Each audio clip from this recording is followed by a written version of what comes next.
నువ్వు నూరుతున్నప్పుడు బయట తోటి సమట నువ్వు తుడుచుకున్నప్పుడు దండాన నీ సొక్కారేస్తున్నప్పుడు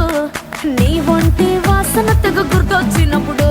రెండు చేతులెత్తి చుట్టూ మలిసినప్పుడు జండు కత్తుకొని పడుకున్నప్పుడు అలసిపోయి నువ్వు ఆవలించినప్పుడు వచ్చుండై ఫీలింగ్స్ వచ్చి వచ్చి చంపేస్తుండై